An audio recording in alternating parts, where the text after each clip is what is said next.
বন্ধুরা আমার বার্থডে আমার জন্য কি এনেছে চলুন আপনাদেরকে দেখাই। এবার দিয়ে দিকে ওর জন্য সাবান আনছে দেখ। কি আনছিস আমার জন্য? সাবান, কি সাবান দেখা? আনারের সাবান। কত মাস পরে? অক্টোবরে আমাদের সাবান শেষ হয়েছে। একটা ভাইয়ারে দিয়ে দিচ্ছি, বিদেশ নিয়ে গেছে। আর এখনো পর্যন্ত আমরা মুখে কিছু দিই নেই, কারণে আমরা কাল্লা চড়া হয়ে গেছি। তো বন্ধুরা আমরা ফেস ওয়াশ ব্যবহার করি না, ইন্ডিয়ান ফেস ওয়াশ নাই এখানে, মানে আমাদের এখানে পাওয়া যায় না, এই কারণে আমরা আনারের সাবান ইউজ করি।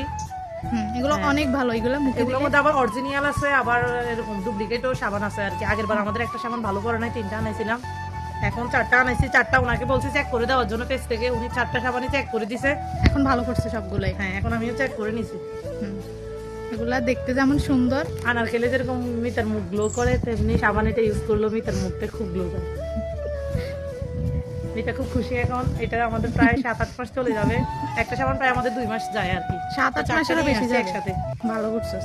দুইটা তো জামার বাড়িতে নিয়ে যাই। আমরা এই পেজ থেকে 3 থেকে 4 বার সাবানগুলো আনাইছি আর কি, অনেক ভালো। কিন্তু রোদে থাকলে মানে গলে যায় আর কি। এগুলো ঠান্ডা জায়গায় রাখা লাগে। হ্যাঁ, ঠান্ডা জায়গায় রাখা লাগে আর কি। তো আমি পেজের নামটা পারলে মেনশন দিয়ে দিব। সবাই ভালো থাকবেন, আর পারলে সাবানটা নিয়ে ব্যবহার করবেন, সুন্দর হয়ে যাবেন। আমি তো সুন্দরই না, সুন্দর না এমনিতে আর কি, মুখটা গ্লো করে, ফ্রেশ থাকবে, মুখটা ফ্রেশ থাকে, মুখে কোনো ওই দেখুন আমি কিছু দিই না দেখে আমার মুখের কি মনে হয় অবস্থা। মুখে 1 কেজি ময়লা আছে ভাই। এগুলো আজকে তুলবো এটা দিয়ে। তো সবাই ভালো থাকবেন, আমাদেরকে বেশি বেশি করে সাপোর্ট করবেন।